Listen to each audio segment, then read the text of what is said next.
Good evening, everyone. Welcome. Welcome to this evening's information session on the new National Best Practice Framework for Early Childhood Intervention. My name's Kirsten Dean, and I'm the Deputy Director of the Melbourne Disability Institute here at the University of Melbourne. And I'm absolutely delighted to be here tonight and have the chance to introduce you to the fabulous team that has produced not only the framework, but a whole raft of tools and resources to help you to use it. So while we can't possibly cover everything here tonight, we hope that you'll get enough of a taste of the framework and all of the tools that you'll be able to go and check out the full suite later online.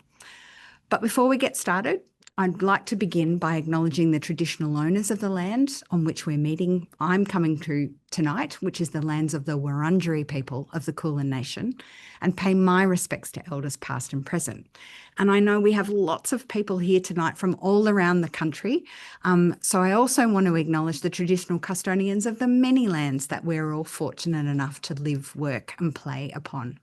I extend that respect to Aboriginal and Torres Strait Islander people who are joining us here tonight and acknowledge that this is, was and always will be Aboriginal land that was never ceded. I also want to acknowledge the many, many years of disability advocacy that have brought us to where we are today. We would not be where we are without the individual efforts of many individuals, but also organisations who fought long and hard to advance the rights of people with disability in this country. I want to acknowledge everybody here tonight who has lived experience, but particularly those who contributed their time and experience and ideas to the development of this framework. So as I said, the purpose of tonight is to introduce you to the new best practice framework. We'll talk about how the framework was developed, what it contains, and most importantly, how it can be used to support children with developmental concerns, delay, or disability to have the very best possible start in life. We'll also give you a very quick tour through the tools and resources that have been developed to support the use of the framework. And so whether you're a practitioner or a parent or a family member or you work in early childhood education, we hope that you will find something in those tools that can support you in your everyday practice. But just before I introduce you to the team that did all the hard work, I just have to run through some housekeeping items. I know you've all been to heaps of events like this one before, but there's always a few things that are different, so I'll run through it just quickly. So we are recording the session here tonight so that folks can watch it later. We have captioning provided by Captioning Studios. You can access the caption in two ways, either by turning on the captions function at the bottom of your Zoom screen or by using the link that is in the chat.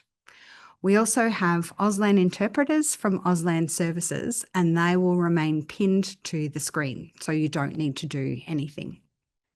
So we are really delighted to have so many people joining us here tonight. But because we have a really big crew, unfortunately, we're not going to be able to take questions live on camera. Instead, what we would love you to do is pop your questions into the chat as we go along. You don't have to wait until the end. If you're anything like me at the moment, you won't remember them by the time we get to the end of the webinar. So pop them in as they occur to you. We'll keep an eye on the chat and on the questions, and we'll try and get to as many as we can in the time that we have available. And because we have a lot of people here tonight and because we've got a lot of stuff to get through, I will apologise in advance if we don't get to your question. So what we're going to try and do at the end, for those questions that we don't get through, we're going to bundle them all up together and publish some frequently asked questions on the website. And there's just one last thing that I wanted to mention about the chat. I do want to acknowledge how big a subject this is and how important it is to people. I also know how much people have on their plates at the moment. There's everything that we've all got going on in our personal lives, in addition to everything that is going on in the disability community at the moment, particularly things like changes to the NDIS. So I know it's a lot. Been talking to a lot of people lately how much they are feeling it. So while we really do understand the kind of stress and anxiety and really heightened emotions at the moment, we also want this session to be as welcoming and inclusive as possible. So this is just a very, very gentle reminder to please keep the conversation, the comments, the questions all really respectful and inclusive. We want everybody to feel like that they can take part and ask what's on their mind. And if you are finding the session difficult or you need to take a break or distressing in any way, please do take that break. As I said, we are recording it and you will be able to come back to the session later at a time that works for you. So without any more ado, let me introduce you to the fabulous project team who will be taking you through the framework tonight. I'm going to start with Leisha Jackman, and Leisha is the Assistant Secretary, Foundational Supports and Early Childhood Reforms in the Australian Government Department of Health, Disability and Ageing. And it is the department that commissioned this really important piece of work. So, hey, Leisha. Then we have Professor Christine Imms, and Christine is the Director of the Healthy Trajectories Child and Youth Disability Research Hub here at the University of Melbourne. And Christine was the lead researcher in the development of the framework.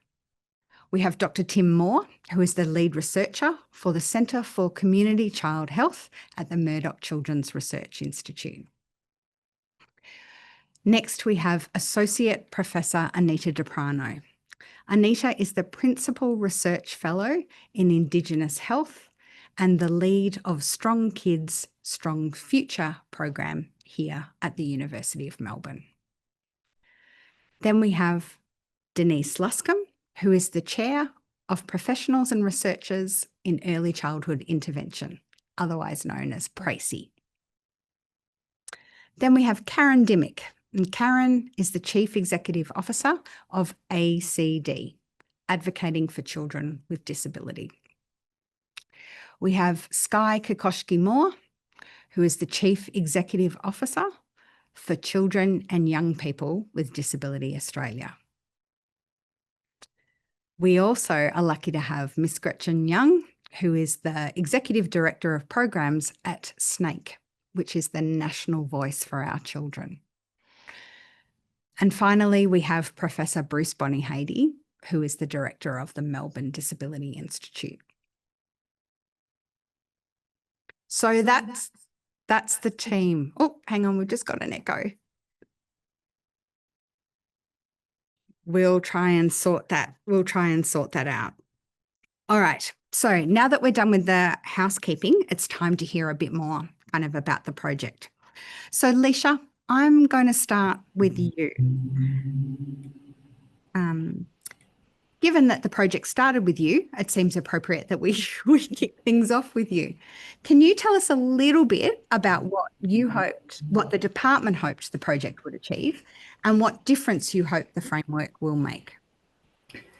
Yeah, thanks, Kirsten. Hi, everyone. So the review of best practice in early intervention is a key part of the Early Childhood Targeted Action Plan, which is under Australia's disability strategy. So the purpose of the Early Childhood Targeted Action Plan is to strengthen early identification, information, supports and pathways for children with disability or developmental concerns and their families. So this project was funded under that plan and contributes to these objectives. So as you've mentioned, the project has developed nationally consistent guidance for best practice in early childhood intervention and support for children with developmental concerns, delay or disability, so that they can have the best start in life. The department engaged the consortium led by the University of Melbourne to deliver the project. And as you can see, the University of Melbourne's team brings together academic and clinical expertise, international experts and leaders, as well as First Nations perspectives. The project included in-depth stakeholder consultations to ensure the needs of parents and carers of children with developmental concerns, delay or disability, to collect the views of the broader sector, and to make sure that these were understood and reflected in the framework. So you'll hear more about the process to develop the framework and resources shortly. But I guess the key thing to note is that the framework will provide a really useful contribution to the landscape including supporting improvements in contemporary practice and helping families who access services know what good supports should look like. It's also a really useful piece of guidance for governments in terms of their policy design and review of programs. And so I'd like to take this opportunity to thank everyone for registering their interest in this work and to the consortium members for their work to date. Thanks. Thanks so much, Leisha. I'm going to turn to the project team now and start with you, Christine.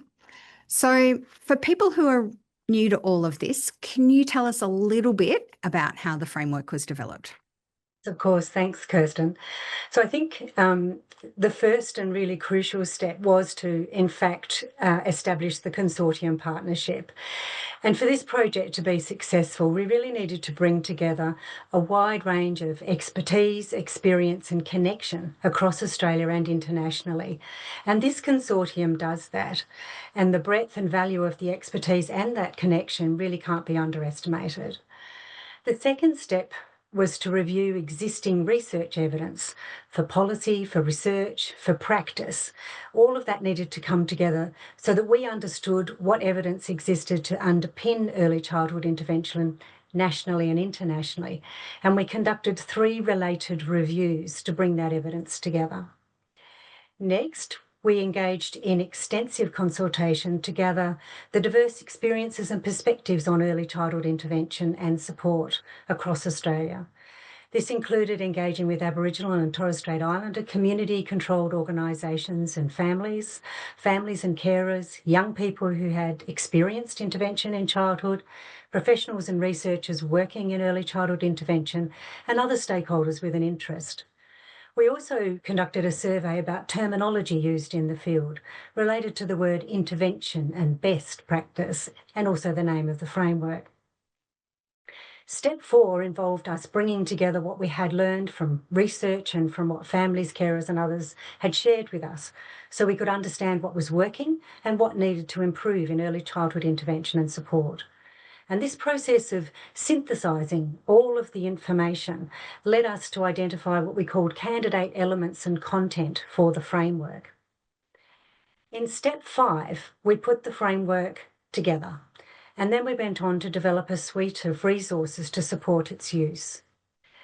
I think it's important to emphasise that we worked closely with the community and experts from Australia and overseas at every stage, so our development was very iterative throughout the project. Now, this infographic provides an overview of the framework at a glance.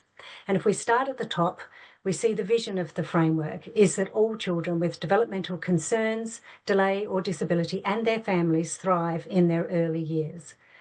The framework clearly describes the intended aims and outcomes of early childhood intervention in relation to 4 groups: children, families, communities and services.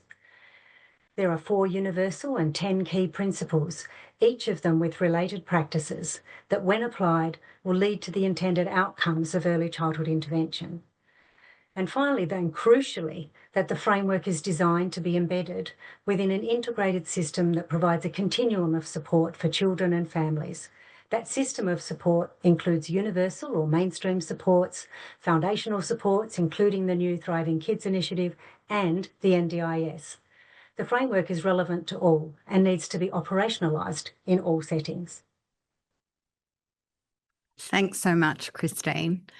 And that was a really helpful overview of how everything came together. Tim, if I can kind of bring you in now, can you talk to us about what is in the framework, and if you can possibly squeak it in, why all of those things were included?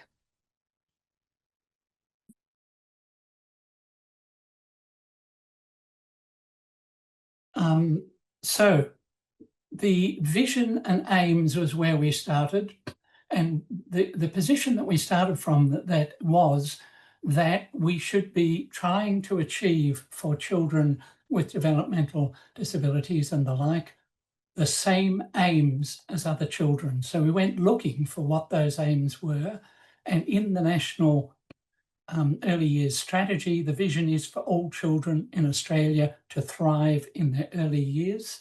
So, given the importance of families in the early years, we added the role of families, and our vision, therefore, as shown in that previous framework that Christine showed us, was that all children with developmental concerns, delay, or disability and their families thrive in the early years.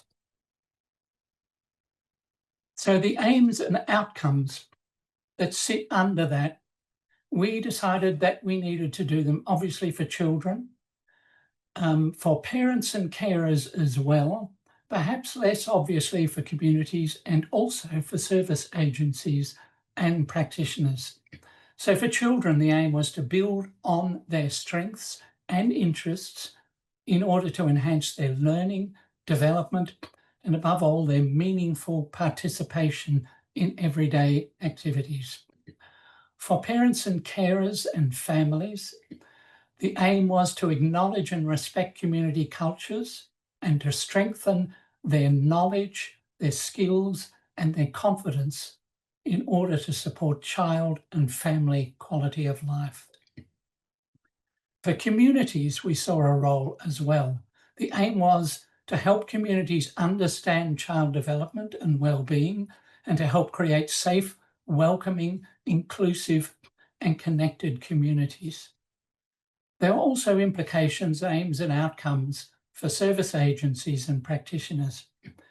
That was to contribute to the development of a collaborative and integrated network of holistic supports for children, parents, carers, families, and communities, and to build supportive networks with colleagues.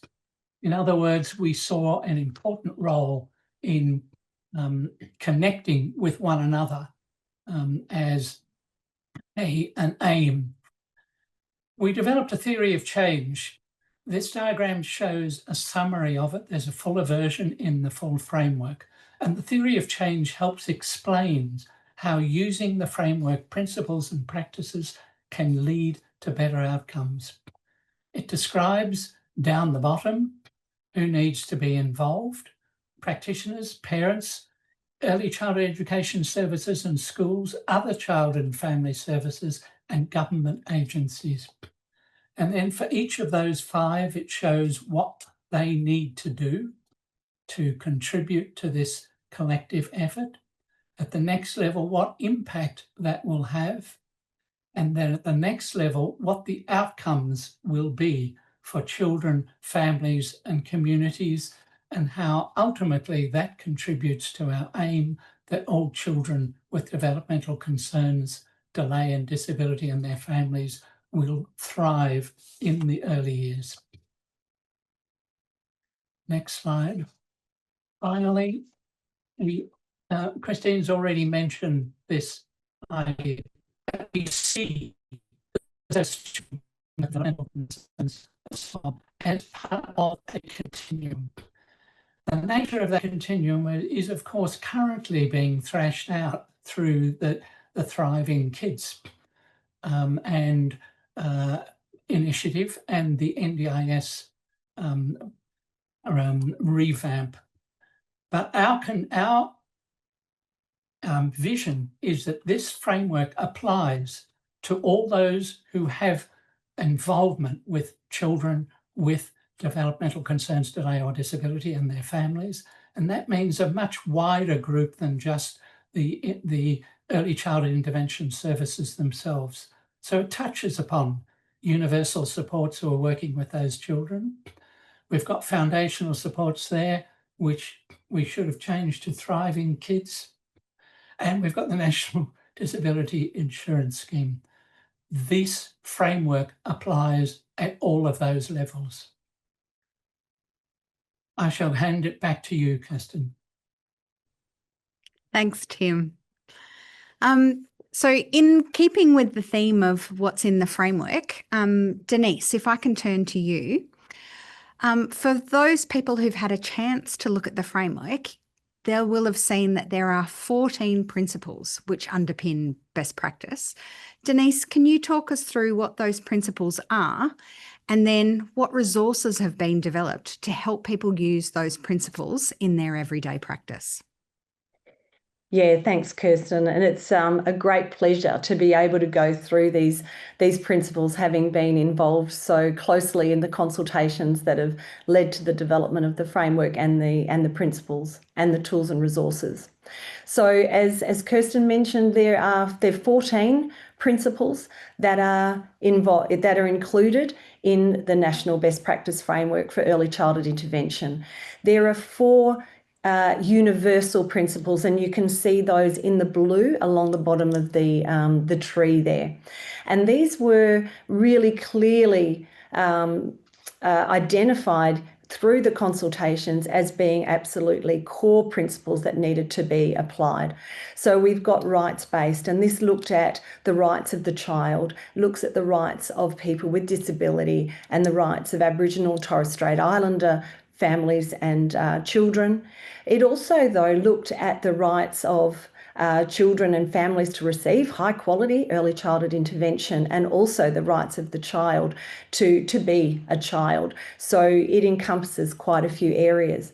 There's also the relationship-based principle, ecologically based principle that looks not only at the child and family in that local context, but also broader, and then also a universal principle about being strengths-based through all of the work that we do with children, families, and others that support the child and family. We then have 10 key principles, and these 10 key principles have been clustered into 5 clusters, and you can see them down on the side. Now, some of these are new to the framework. So we heard about child and family centred, and child centred certainly raising the voice and the agency of children and their involvement within their own early childhood intervention.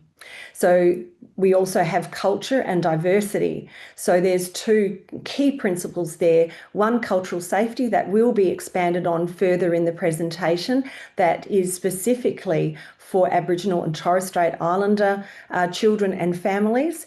And then we have a diversity affirming principle, and that covers a variety of diversity: neurodiversity, gender diversity, family diversity, etc. We then have inclusion, and under the inclusion cluster, we have meaningful participation in the everyday settings and lives of children and their families. And we have those everyday settings also called out as a specific principle. We have connection and collaboration. So within that, we've got teamwork, which has always been a key sort of principle of early childhood intervention, but we've explored that in a slightly different way, which I'll cover when we look at the decision-making framework. But certainly here in the teamwork principle, it covers the practice of teamwork itself and that collaboration. One that's been highlighted and is new to this framework is community focused. And again, that was clearly highlighted as having to be a principle that we apply in our everyday work with children and families. And then the last one is around outcomes and evidence. So being evidence informed, so considering the evidence that we get from research, considering the views of families, their beliefs, their culture, and as well as the practice wisdom of those who are involved in the field. And then a strong focus on the outcomes as the key for the work that we, again, are doing in partnership with families, children, and others who are involved in their lives. So based on those principles, what we asked was what people wanted in relation to tools and resources. And what we have provided is practice guidance. So in the practice guidance, there is one for every principle, and that looks at what is the principle itself? Why is it important? What are the related practices for that principle to support the implementation of it? And how we know it's working well. That practice guidance is also supported by a looks like, doesn't look like guide. So this clearly sort of indicates to people and can be used in a variety of forms, individually, as a team, in supervision, etc., about what this principle looks like and what it clearly doesn't look like. And this again was a strong request from the field. Other resources that are available are the videos, and again they have both an international and a national perspective. Again, this strongly highlights that these principles are not just Australian, these are the international principles that are applied for high quality early childhood intervention. So we're really pleased to be able to provide some of the theory, some of the practice ideas that come from a variety of speakers around the world. We then have a podcast as well for each of the principles. And this is where we have parents and practitioners from around Australia who are talking together about those principles and what they look like in practice for them. And so again, you'll see a variety of scenarios, if you like, presented throughout those podcasts. We then have, I think, a critical component to the framework, which is the decision-making guide. If we can go to the next slide. Yeah.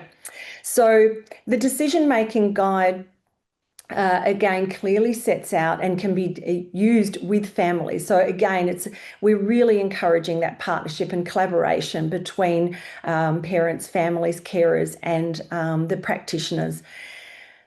And really using this with a focus on what are the outcomes and what are the goals that the family and the child are wanting to work on. And this then supports us in determining what services are required and what strategies are required. So we're really trying to flip what's happening at the moment, where sometimes services are being allocated before the outcomes are actually being determined.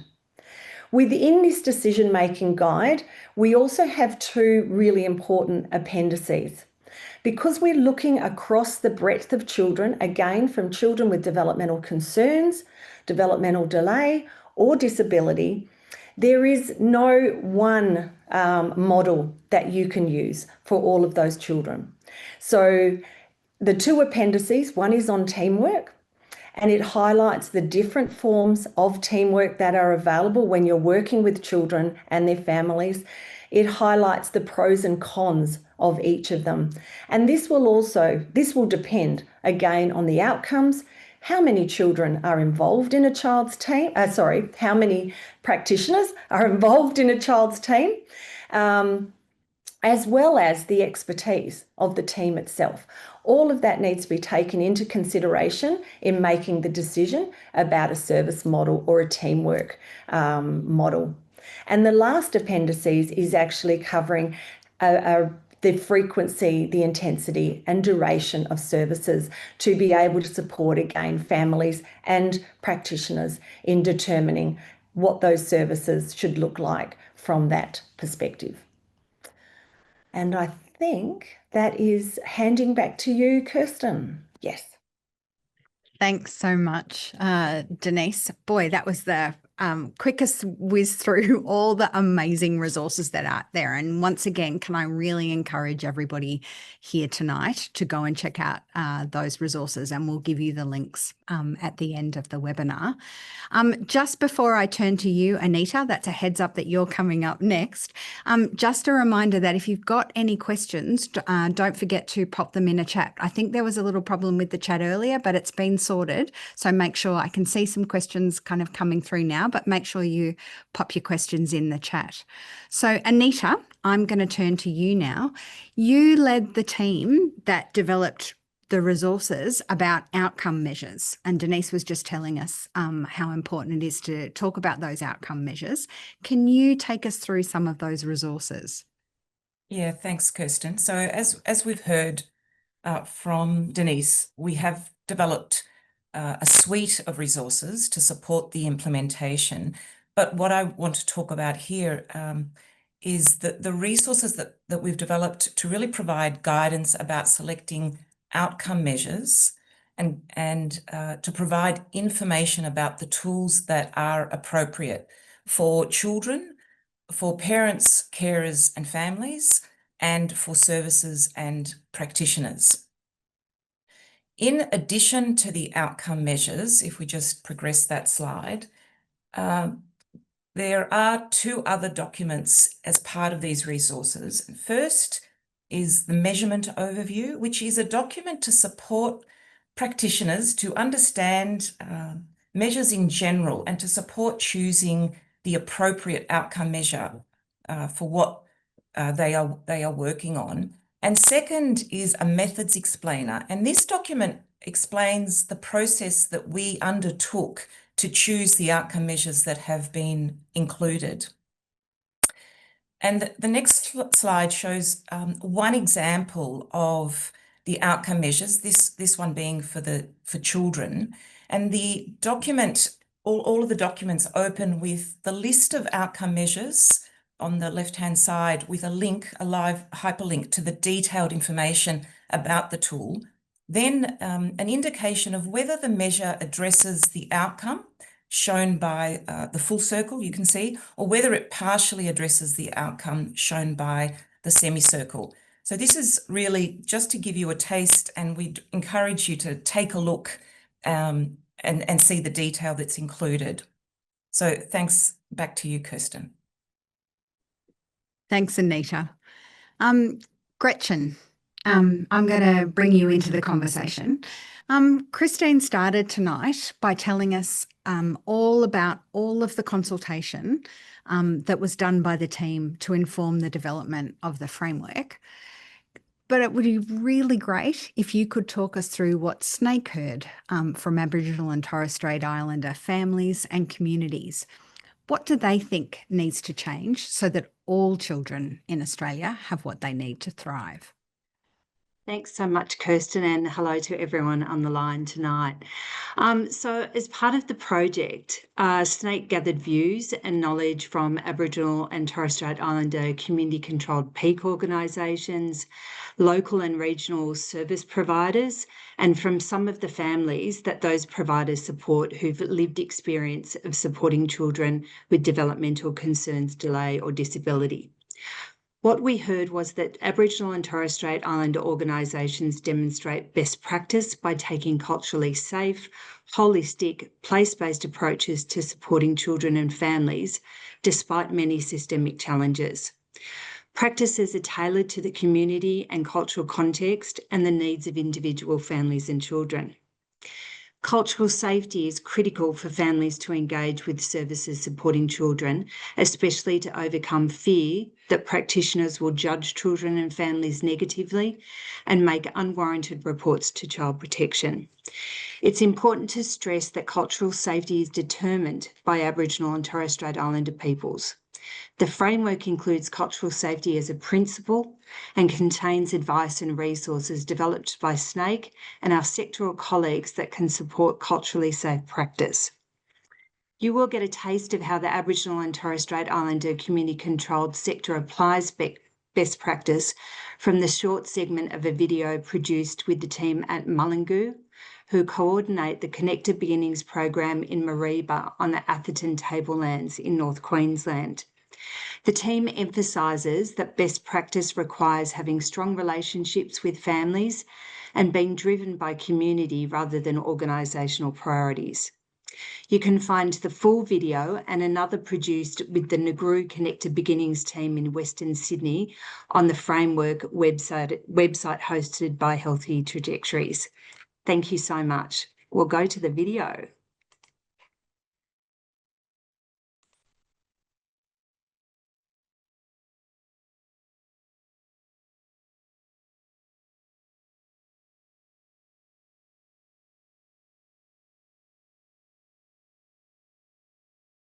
Problems they might have had. Be yourself, I think. Talk to them as if you would talk to your friends or family. Check up on them and see how they're doing, because you do that and they'll say, oh, well, someone cares, and you'll build that relationship that way if they feel like they've been listened to. I think one of the things too is that understanding that families are the experts in their own lives. So tap into the strengths of the families and not to focus on the negatives, I think is a key. I think just with the wording, when you are talking to the families with the child with disabilities, is just coming down and just, talking to their level so they can get a better understanding of what support they need for their child. us as organisations, we have the resources, talk to the community about their view of what the solutions are and act upon that, so it can be community driven rather than organisational driven.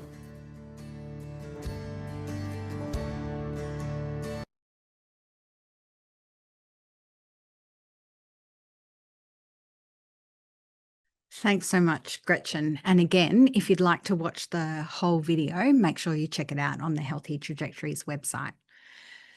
Karen and Sky, I'm going to turn to you now.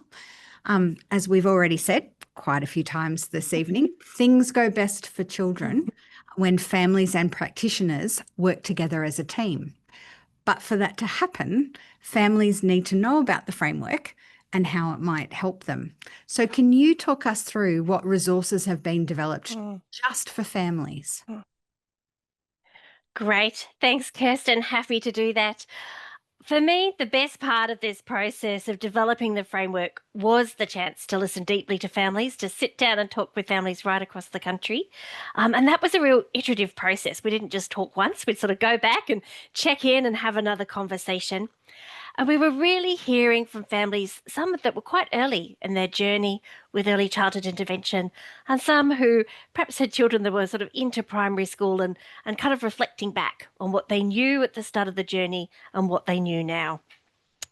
For me, one of the really lovely parts of the conversations was that so often what they described as best practice, what they'd experienced as working best for their child and family, really aligned with the principles that are embedded in the framework.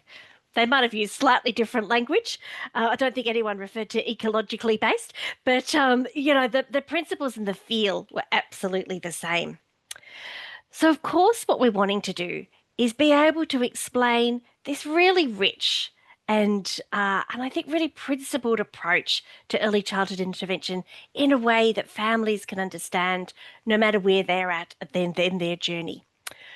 We have created some fact sheets and some videos. These really are just a starting point. They were very much co-designed. It was kind of a group editing process at one point to really make them better.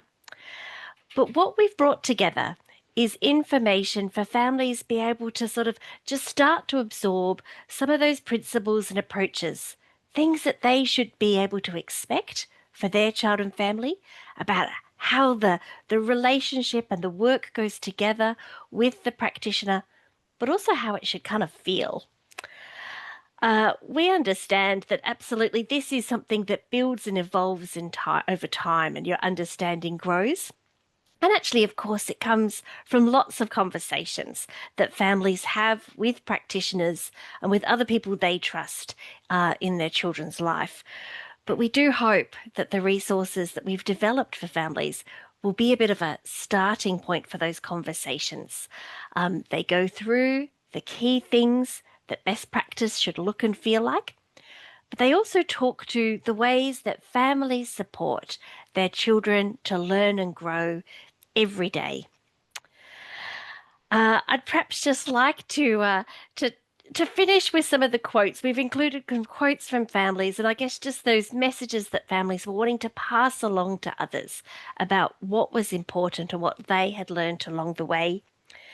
About the importance, we call it outcomes, but families call it celebrating the wins, both big and small. And they were really talking about the importance of that, and that the big changes happen in the everyday moments, and to hold on to that and the important role of families in making that happen. So that's a little bit about the family resources. You will find them online. I'm sure there's lots of links in the chat so you can find them nice and easily. And the video also is a really great way of just giving people a bit of a snapshot into what it all means. Go to the next slide. We do have them also in an easy read version, but that's the basis of it. They are a good conversation starter to be that stepping stone to families really understanding and embracing a best practice approach.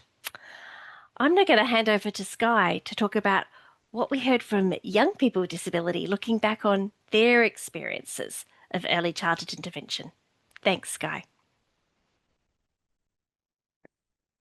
Guy speaking.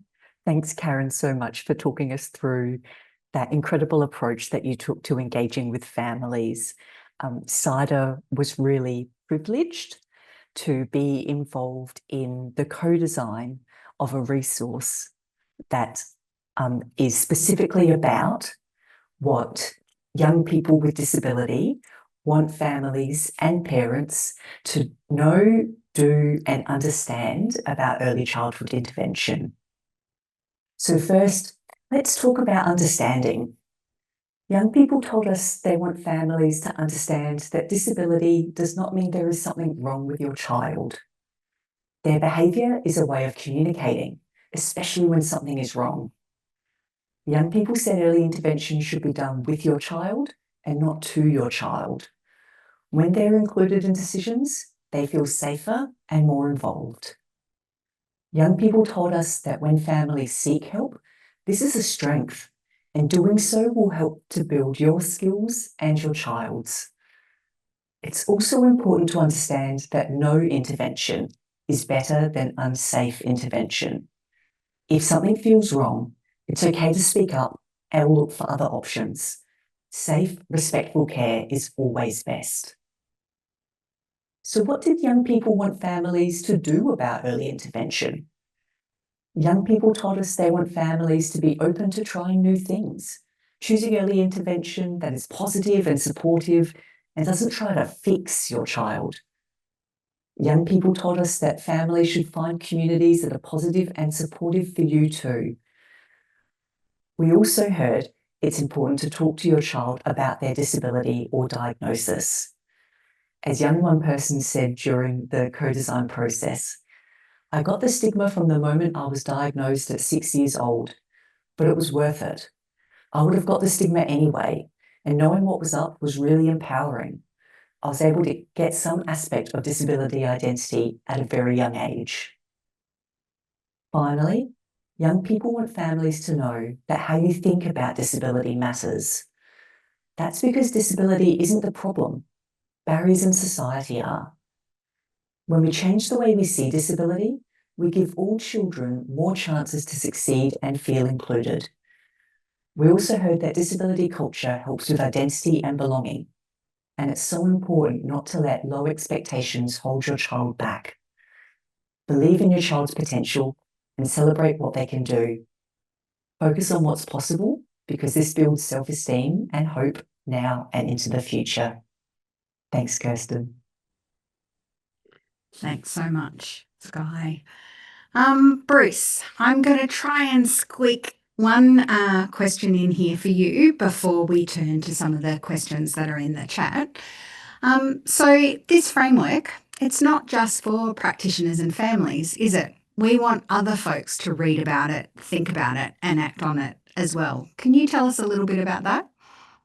Thanks, Kirsten. Look, we've made clear that this is a framework that's designed to be practical and designed to be used widely. The reason that we've done that is because 20% of children have developmental concerns or delay or disability. So this is a mainstream issue. So we want people working in early childhood settings, working in maternal and child family centres, integrated child and family centres in schools, doctors and all the people who come in touch with young children and families to be aware of this framework and to use it. One of the great things about this framework is that you don't have to have a diagnosis in order to be able to use it and to benefit from this new best practice framework. So we've developed resources for people who refer children to other services, to early childhood workers, and then we've also developed resources for policymakers, because we think that it's really important that this framework underpins thriving kids and also underpins the way early childhood intervention is delivered under the NDIS. And so what we hope is that this framework will be taken up very, very quickly, because for too long, children in Australia have not had access to a best practice framework. Now we've got it, and now we've got a whole lot of resources that are designed to make it usable and practical immediately. Thanks, Kirsten. Thanks, Bruce. Christine, I'm going to hand it back to you to wrap things up, and then we can get to some of the questions that are coming through on the chat. So can you kind of take everybody through where they can find the framework and all of these fabulous resources that we've been hearing about? So of course, thank you, Kirsten. And if we just go to that next slide, the framework resources are currently housed on the Healthy Trajectories website, as well as on the Department of Health, Disability and Ageing website. In Healthy Trajectories, we've curated the resources so that actually you can link between and find how the resources relate to each other, as well as the framework. So please do a deep dive in there. And I think just my final point would really be that on behalf of the consortium, I really want to pass on our sincere thanks to everyone for their participation and contribution to the framework. It really would not have been possible to produce what we have without the voices of multiple stakeholders. And what has been produced is stronger because of those contributions. So just a huge thank you from us to everybody, wherever they are across the country and indeed internationally. Thanks, Christine. And can I just echo that about how wonderful the consultations were and how everyone's kind of experience and ideas and wisdom, you can find it in all of the pages of the framework. So I encourage everybody to have a look. Now, turning to the questions in the chat, I'm going to, because we don't have very much time left together, I'm going to try and smush some of the questions together so we can cover kind of a few more. And there are a few questions, perhaps not surprisingly, about thriving kids in the chat. So I'm going to try and sort of smush it together and say, so for those of you who don't know, Minister Mark Butler made an announcement recently that from next year, support for children outside the NDIS is going to be provided through a new program that is called Thriving Kids. So the questions kind of in the chat, the theme is kind of how is this framework and what's in it going to fit with thriving kids? And Leisha, given you're from the department, I figure we might start with you on that question. How do all these things fit together? Yeah, thank you. So look, Thriving Kids will be designed with a range of different inputs, and obviously one of those would be having an eye to the best practice framework and including the resources for policymakers. Noting you need to keep this short, I guess the other thing I might just mention is that there are a range of inputs that we've got in terms of hearing from the community through the Senate inquiry and the advisory group as well on Thriving Kids. Leisha, can I just ask a follow-up? Just for those people who don't know, can you tell us a little bit more about what the Senate inquiry is and also what the advisory group is, just for people, if people haven't heard? Yeah, absolutely. So Minister Butler referred an inquiry to the Senate into Thriving Kids. So they're listening to the community, they're receiving submissions, there's a survey, so they can really listen to what people have to say around the program. And then Minister Butler is co-chairing with Professor Frank Overclade an advisory group to support the design of Thriving Kids, so what a national model might look like. And I'm happy to share in the link when I finish up the terms of reference and the members of that advisory group if people are interested. All right, that's super helpful. Thank you, Leisha. The other thing that I've kind of spied in the chat, it's come up a few different kind of ways, is that, and there's some lovely comments in there about people have already had a look at the framework and have found it really helpful. So thank you for that lovely feedback. But there are a couple of comments and a couple of questions about everything in the framework looks great, but what happens next? How is this going to be implemented, both at a kind of an individual level, but also at a systemic level? So not to put you on the hook again, Leisha, but if I can go to you on the kind of what happens next in terms of a systemic level, and then Denise, I'm just giving you the heads up that I might come to you to talk about how people might implement it on an individual level. Sure. So from a systemic level, I might start. So obviously, this resource is for parents so that we know that it's sort of ground up. It's for policymakers and also for practitioners. So I think, we're aware that programs are designed, implemented and reviewed by a range of different people from government to NGOs and philanthropy. And I think that's the beautiful thing around these resources, in that you've got things to sort of support that from all levels. Awesome. Thanks, Leisha. Denise, can I turn to you? Given the whole suite of resources that are there to kind of help people implement the framework, have you got some thoughts and answer some of the questions about how people might use it in their everyday work? Yeah, thanks, Kirsten. I think, we received quite a bit of input from those we consulted with in relation to the tools and resources with that purpose of supporting the implementation. And we know this is just the first step in relation to that. So there will be further work that needs to be done to support implementation and understanding throughout not only the field, but all of those who we've talked about being along the journey of a family and the child. So, the resources are there. I guess the first thing is to read the resources and really unpack the resources.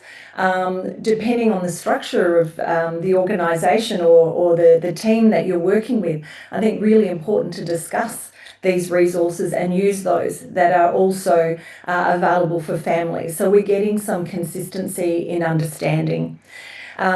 We've talked a little bit about the advocacy and the policy work that I guess will continue in supporting the systemic changes that might be required. But again, considering what you can do from your own organisational individual perspective would really be around reflecting a lot of self-reflection, using the looks like, doesn't look like guides, really unpacking and as I say, questioning and reflecting with others about what the videos and the podcasts, so being really getting down at that very practical level. And importantly, I guess it is involving those families and working with them. What's working for them, what's not working for them. So that continuous feedback loop, I think, with families is really important. We're also, obviously, as a consortium and as individual organisations, going to look at how we can support that implementation as well. So, yeah, use the resources, I think, at the moment is the absolute key. Yeah. Awesome. Thanks, Denise. Gretchen, I'm going to turn to you now. There's a question. You mentioned how important cultural safety was to Aboriginal and Torres Strait Islander families and communities. And the question that we've got in the chat is, what procedures or processes are in place where a family feels their cultural safety has been put at risk, for example, reported to Child Protective Services unjustly? One of the wonderful things of the outcomes of the best practice framework is that it embeds cultural safety as a principle to be applied by all practitioners and policymakers. And the framework is very much a starting point for further work to apply those principles in practice and provide resources. We're also recommending that education for practitioners to understand and apply cultural safety principles and practices is, I guess, either funded or is encouraged by the sector. So in terms of, I guess, complaint mechanisms, really happy to speak to anybody at any time around jurisdictional applications and approaches around complaints mechanisms in relation to child protection. That's a whole probably other webinar. But thank you for the question. That's all right. I think, yes, Gretchen, we could probably do more than just one webinar on that. But thank you for answering the question. Thank you. I reckon we've just got time to kind of squeak in one more, and then I think we might promise to take the others on notice. There's a couple of questions in the chat asking how this framework fits in with other frameworks, other policies. For example, there's a couple of questions in there about how the framework fits in with the autism CRC frameworks and the national guidelines for children with autism. And I think there's another one in there about how does it fit with some of the other early childhood frameworks. Christine, I'm going to throw that one to you. Thanks, Denise. I think the first thing to say is, and I noticed one of the chat questions was about can we map it to other national frameworks, and we've actually already done that. Was part of our review of evidence and understanding what is in our landscape already, and so the framework has been developed with good connection to and understanding of the range of different frameworks that exist for Australia, but also internationally. So we've done that piece of work already. So there's good alignment across those national frameworks. The other thing I would say, and Bruce also mentioned this, is that the framework is not diagnostically driven. And so the framework is for all children, whether or not they have a diagnosis, and wherever they are on that sort of continuum of need for support for their development. So not from developmental concerns in one developmental area through to really complex and significantly, perhaps requiring significant amounts of support. And so that continuum of support is really what we're looking at in the framework. And so regardless of whether or not children or are autistic or have a diagnosis related to autism, or whether they have no diagnosis, that's the framework is for them. So I think that's really important. Thanks, Christine. We're nearly at time, and because I know that everybody needs to get on with their evening and in some cases get on and eat their dinner, I do promise that we will finish on time. I did notice that there was one question in the chat about the issue of provider travel and the NDIS pricing for travel. I've already checked with the department and they have said that they will take that one on notice and that they will provide an answer on their website. So I know that pricing is always a hot topic, and so the department have promised that they will take that one on notice and you will find an answer to that one up on the departmental website later. So I am going to apologise because we're nearly at time that we didn't get a chance to get to everybody's questions in the chat. But as I said at the beginning, what we're going to do is bundle some of these together and we'll publish frequently asked questions on the Healthy Trajectories website. So if we haven't got to your question tonight, I'm really sorry, but we will try and answer those questions up on the Healthy Trajectories website. So I just wanted to finish by thanking you so much for making the time in your evening to come along and hear more about the National Best Practice Framework for Early Childhood Intervention. There's no way that we could have covered everything that the project team has developed in the short time that we've had here tonight. But I hope we've done enough to kind of pique your curiosity, and we really encourage everybody to pop to either website. You can find the framework and all of the resources in two different places. One on the Healthy Trajectories website, and then on the Department of Health, Disability and Ageing. That way, if you hop onto the website, download the resources, you can spend some time and work through them and have a look them for yourselves and hopefully find it useful. Whether you're a family member or a practitioner, I can guarantee there's something there for you. Thank you again for making the time this evening, and I hope you enjoy the rest of your night. Good night.